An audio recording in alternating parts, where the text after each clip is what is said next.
आपकी प्लानिंग क्या है बिहार के विकास को लेकर? आपने क्या सोच रखा है कि अगर आपकी सरकार सत्ता में आती है बिहार में तो आप क्या करेंगे? इस ताल्लुक से जनाब कुशवाहा साहब एक विजन डॉक्यूमेंट तैयार कर रहे हैं, हमारे पार्टी के लोग भी उनके साथ अपने इनपुट्स दे रहे हैं, वो पूरी चीजें आपके सामने आएगी। मगर बादब मुलाजा में मैं फजल इमाम मलिक,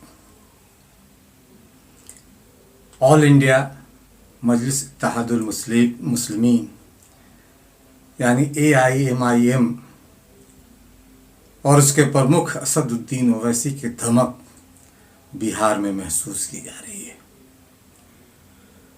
उन्हें लेकर कई तरह के सवाल लगातार उठते रहे हैं, पहले भी उठते रहे हैं, अब भी उठ रहे हैं। और जाहिर है कि जो लोग सेकुलर वोटों के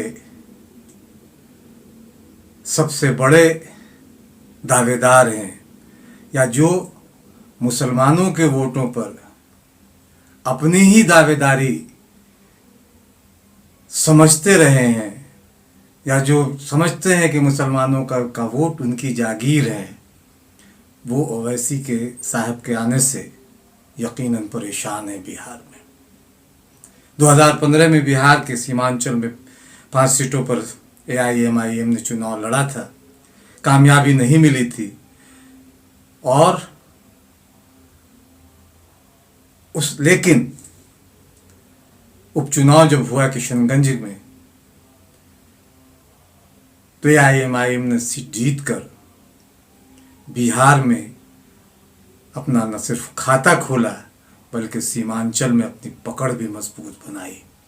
हम असदुद्दीन ओवैसी साहब पे बात करेंगे, लेकिन उससे पहले एक गुजारिश, एक निवेदन है कि अगर अभी तक आपने बादब बामुलाजा को सब्सक्राइब नहीं किया है तो इसे सब्सक्राइब करें, लाइक करें, शेयर करें ताकि हमारी ताकत ज़्यादा से ज़्यादा बढ़े। तो बिहार के चुनावी अखाड़े में लाख टके का सवाल है, असदुद्दीन ओवैसी की पार्टी AIMIM का प्रदर्शन कैसा रहेगा। AIMIM ने उपेंद्र कुशवाहा की अगुवाई वाली रालोसपा के साथ फ्रंट बनाया है, ग्रैंड डेमोक्रेटिक सेकुलर फ्रंट। जाहिर है कि ये फ्रंट बिहार के तमाम 243 सीटों पर चुनाव लड़ रहा है। इस फ्रंट में बसपा भी है,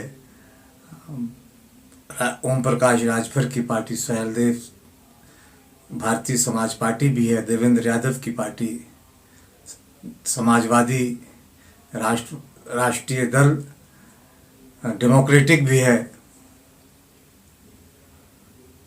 और जनवादी पार्टी सोशलिस्ट भी है। ये सही है कि ओवैसी साहब का प्रभाव सीमांचल के 4 जिलों में दिखता है। किशनगंज, कटिहार, अररिया और पूर्णिया की 40 विधानसभा सीटों पर मुस्लिम वोटर किंग मेकर की स्थिति में है। किशनगंज की 70% आबादी अल्पसंख्यक है। ऐसे में मुस्लिम वोटों पर नजर लगाए राजद और कांग्रेस की बेचैनी को समझा जा सकता है, क्योंकि उन्हें लगता है कि मुसलमानों को वोटों पर उनका ही एक अधिकार है, वो जागीरदार हैं इन वोटों के और हर 5 साल पे मुसलमानों को किसी अंधे तहखाने से निकाल कर झाड़ पोंछ कर बाहर लाया जाता है और फिर उसी बंद तहखाने में उन्हें फिर अगले 5 साल के लिए छोड़ दिया जाता है। ये मुसलमानों की त्रासदी है। अब जबकि नया समीकरण बना है तो जाहिर है कि बेचैनी बढ़ी है। राजद का वोट अधिकार, हालांकि एनडीए की भी नज़र है ओवैसी साहब पर, पैनी नज़र है, लेकिन राजद का आधार वोट तो मुस्लिम और यादव समीकरण रहा है। वैसे दिलचस्प यह है कि वो MY समीकरण यानी माई कहते हैं और माई का अंग्रेजी में मतलब होता है मेरा, तो उसमें मेरा है यानी लालू यादव और उनके परिवार का तो है, मुसलमानों का कुछ नहीं है। तो ओवैसी साहब ने पार्टियों जो एक ग्रैंड डेमोक्रेटिक सेकुलर फ्रंट बनाया है उसे लेकर जो एक मुकाबला चल रहा था कि सीधा मुकाबला होगा, एनडीए बनाम महागठबंधन यानी लालू यादव के परिवार और नीतीश कुमार के साथ, लालू यादव के साहबजादे और नीतीश कुमार के साथ भाजपा और एक आध दूसरे दलों को, वो मुकाबला दिलचस्प हो गया है JDSF के आने से। जाहिर है कि अब बहुत सारी चीजें आसान नहीं है। हैदराबाद के सांसद हैं असदुद्दीन ओवैसी साहब, बिहार चुनाव में उतरकर भाजपा को फायदा पहुंचाने का आरोप उन पर लगता रहा है, उससे खारिज करते हैं। ये बातचीत हुई उनसे, तो उन्होंने कहा कि बिहार में लालू प्रसाद की राष्ट्रीय जनता दल की वजह से ही भाजपा गठबंधन जीतती रही है। उनके अपने तर्क भी, और तर्क बहुत कई सही भी लगते हैं। ओवैसी साहब का दावा है कि आंकड़े इस बात को साबित करते हैं कि एआईएमआईएम के चुनाव लड़ने से भाजपा को फायदा नहीं होता। उन्होंने कहा कि महाराष्ट्र में ऑल इंडिया मजलिस इत्तेहादुल मुस्लिमीन के साथ चुनाव लड़ने और बाद में बाबरी मस्जिद विध्वंस से जुड़ी शिवसेना के साथ सरकार बनाने वाली कांग्रेस पार्टी उन्हें धर्मनिरपेक्षता का पाठ पढ़ाती है। ये अपने आप में एक विडंबना है, ये अपने आप में एक त्रासदी है। और सचमुच सवाल खड़े होते हैं, और राजद उन्हें वोट कटवा कहती है। इस सवाल पर भी ओवैसी साहब साफ कहते हैं कि जो लोग उन्हें वोट कटवा कहते हैं वे 2019 के लोकसभा चुनाव में हुए अपने हश्र को याद कर लें। राजद लोकसभा चुनाव में अपने मजबूत गढ़ में हार गई, तो इसके लिए एआईएमआईएम कैसे जिम्मेदार हो सकती है। दिलचस्प है कि 20 सीटों पर लड़ी थी राजद और एक भी सीट नहीं जीती। यहाँ तक कि तेजस्वी यादव या लालू यादव कह सकते हैं, अपनी तेजस्वी यादव अपनी बहन मीसा भारती को भी नहीं जिता पाए, और इल्जाम ओवैसी साहब पे लगाया जा रहा है। कांग्रेस और राजद पर निशाना साधा ओवैसी साहब ने और कहा कि मुस्लिम मतदाताओं पर किसी का अधिकार नहीं है, किसी की जागीरदारी में वो नहीं बसते हैं। कोई मुस्लिम मतदाताओं पर किस हैसियत से दावा करता है, ये समझ में नहीं आता। लोकसभा चुनाव में बुरी तरह से हार गए, इसके लिए हम कैसे जिम्मेदार? ओवैसी साहब ये सवाल पूछते हैं राष्ट्रीय जनता दल और कांग्रेस से। पिछले साल लोकसभा चुनाव में राजद, कांग्रेस और कुछ छोटे क्षेत्रीय दलों के गठबंधन को बिहार में एनडीए के हाथों बुरी तरह शिकस्त मिली। कांग्रेस सिर्फ किशनगंज सीट जीतने में कामयाब रही थी और राजद जैसा कहा कि खाता भी नहीं खुला था।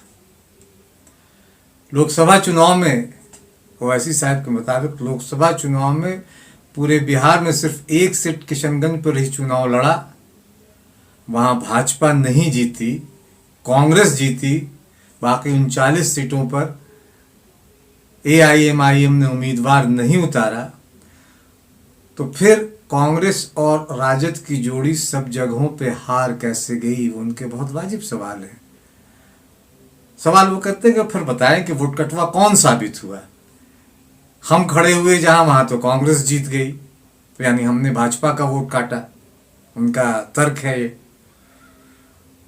और जहां हमने चुनाव नहीं लड़ा वहां कांग्रेस भी हारी, राजद भी हारी।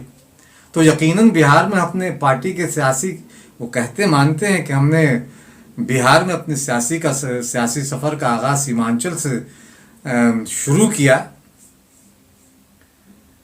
लेकिन आज उनके पार्टी के प्रदेश के अध्यक्ष अख्तरुल इमान उनका जिक्र करते हुए कहते हैं कि उनके नेतृत्व में बिहार में पार्टी ने तमाम जिलों में अपना विस्तार किया है। जाहिर है कि जब इस गठबंधन के साथ जुड़े हैं वो, तो उससे एआईएमआईएम का और भी विस्तार होगा और असदुद्दीन ओवैसी की पहचान भी और तमाम जिलों में बहुत शिद्दत के साथ महसूस की जाएगी। क्योंकि एक युवा तबका, एक ऐसा तबका है जो आज बहुत उनसे कहा जा सकता है कि प्रभावित है।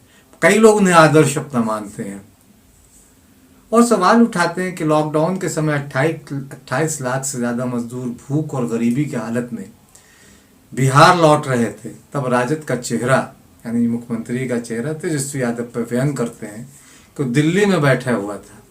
शिक्षा, स्वास्थ्य, स्वच्छता, भ्रष्टाचार और बेरोजगारी जैसे मुद्दों को लेकर हम बिहार में चुनाव लड़ रहे हैं। वो कहते हैं कि आंकड़ों से साबित होता है कि मजलिस के चुनाव लड़ने से भाजपा को फायदा नहीं होता है। अगर भाजपा बिहार में जीत रही है तो इसके जिम्मेदार राजद और कांग्रेस हैं, क्योंकि वे अवाम के दिल में जगह नहीं बना पाए, क्योंकि और उनमें वह काबिलियत नहीं है। वोट कटवा कौन है? वही जिसने आपका वोट लिया जरूर, लेकिन मरहूम मौलाना कासमी को 3 तलाक बिल पर बोलने की इजाजत नहीं दी। वही जिसने वोट कटवों के डर से नीतीश को जितवा दिया और नीतीश जाकर मोदी की गोद में बैठ गए। वे बिहार के अवाम से अपील करते हैं, वो कहते हैं कि मैं बिहार के अवाम से अपील करता हूं कि अगर आप भी कांग्रेस और राजद की गुलामी से तंग है तो हमारा साथ दें, यानी जेडीएसएफ का साथ दें, अपना वोट जाया जाने ना दें। मजलिस आपके मुद्दों को पूरी बेबाकी और ईमानदारी से उठाएगी। हम कभी जालिम से समझौता नहीं करेंगे। मजलिस में बुज़दिली की कोई जगह नहीं है। उन्होंने एक ट्वीट भी किया। यहाँ 8 अक्टूबर को ग्रैंड अलायंस के बाद जो जेडीएसएफ के कि हम बिहार चुनाव ग्रैंड डेमोक्रेटिक सेकुलर फ्रंट के तहत लड़ेंगे इंशाअल्लाह। श्री उपेंद्र कुशवाहा, श्री देवेंद्र प्रसाद यादव, श्री रामजी गौतम और श्री संतोष पांडे के साथ पटना में हमने इसका ऐलान किया। हम न सिर्फ भाजपा को हराएंगे बल्कि हम जीतेंगे, सरकार बनाएंगे और उपेंद्र कुशवाहा उस सरकार के मुख्यमंत्री होंगे। आपकी प्लानिंग क्या है बिहार के विकास को लेकर? आपने क्या सोच रखा है कि अगर आपकी सरकार सत्ता में आती है बिहार में तो आप क्या करेंगे? इस ताल्लुक से जनाब कुशवाहा साहब एक विजन डॉक्यूमेंट तैयार कर रहे हैं। हमारे पार्टी के लोग भी उनके साथ अपने इनपुट्स दे रहे हैं। वो पूरी चीजें आपके सामने आएगी, मगर मुझे लगता है कि एक तो यह है कि हेल्थ सेक्टर में अनएम्प्लॉयमेंट बहुत ज्यादा बढ़ चुका है। पूरे भारत में जब लॉकडाउन हुआ, लॉकडाउन के बाद 26% अनएम्प्लॉयमेंट रेट था भारत में। बिहार में 47% करीब हो चुका है। और फिर तीसरा यह है कि अस्पताल में डॉक्टर्स के रेशियो को बढ़ाने की जरूरत है, एजुकेशन का बजट बढ़ाने की जरूरत है, क्योंकि प्यूपल टीचर रेशियो सबसे बुरा बिहार में है। यहां पर करप्शन आप देख लीजिए। और पटना जो बिहार प्रदेश का कैपिटल है, स्वच्छता का सबसे डर्टी सिटी का अवार्ड उसको मिला है। 10 लाख के ऊपर जो शहर है गया उसको मिला है। उस माने ये काम है। और फिर सीमांचल का बैकवर्डनेस है, फ्लड आता है तो जमीन लाखों एकड़ कट जाती है। तो इस पर ये तमाम चीजें होंगी उसमें, और हमको यकीन है कि एक विजन डॉक्यूमेंट जब बनेगा ये बहुत सी चीजें उसमें शामिल होंगी और आप भी उसको हम देखेंगे।